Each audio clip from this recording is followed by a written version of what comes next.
KL Rahul ఇండియాలో ఇతని పేరు తెలియని వ్యక్తి ఉండరు. ప్రస్తుతం ఐపీఎల్లో మంచి లక్నో సారథిగా వ్యవహరిస్తున్నారు. అయితే సన్ రైజర్స్ మ్యాచ్ తర్వాత కేఎల్ రాహుల్పై ఎల్ఎస్జీ యజమాని సంజీవ్ గోయంకా విరుచుకుపడ్డారు. గ్రౌండ్లోనే రాహుల్పై ఫైర్ అవుతూ తిరుగుతున్న వీడియో దృశ్యాలు వైరల్ కావడంతో హాట్ టాపిక్గా మారాయి.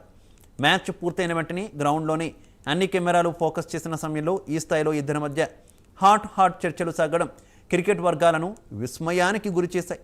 ప్రస్తుతం కేఎల్ రాహుల్, సంజీవ్ గోయంకులు క్రికెట్ వర్గాల్లో తీవ్ర చర్చనీయాంశంగా మారారు. ఈ క్రమంలోనే కేఎల్ రాహుల్ రాబోయే మ్యాచ్లకు లక్నో తరపున ఆడడని, వచ్చే సీజన్లో జట్టులో ఉంచుకునే అవకాశం లేదని పలు నివేదికలు హల్చల్ చేస్తున్నాయి. ఇదే కాకుండా ఐపీఎల్కు కేఎల్ రాహుల్ గుడ్ బై చెప్పబోతున్నారని కూడా చర్చ సాగుతోంది.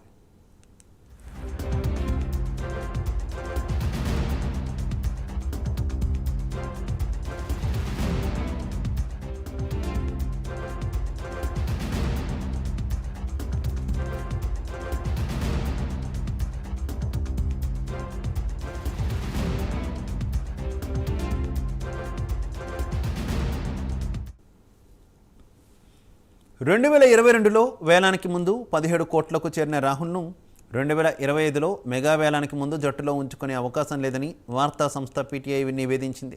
అయితే కెప్టెన్ తనంతట తానుగా కెప్టెన్సీ నుంచి తప్పుకోకపోవచ్చని ఊహాగానాలు ఉన్నాయి. ఈ క్రమంలోనే తదుపరి 2 గేమ్లలో కేవలం బ్యాటింగ్పై దృష్టి పెట్టనున్నట్టు పేర్కొంటున్నాయి. ఢిల్లీ క్యాపిటల్స్తో తదుపరి గేమ్కు ముందు 5 రోజుల గ్యాప్ ఉంది. ప్రస్తుతానికి ఎటువంటి నిర్ణయం తీసుకోలేదని ఐపీఎల్ వర్గాలు తెలిపినట్టు పీటీఐ కథనాలు పేర్కొన్నాయి.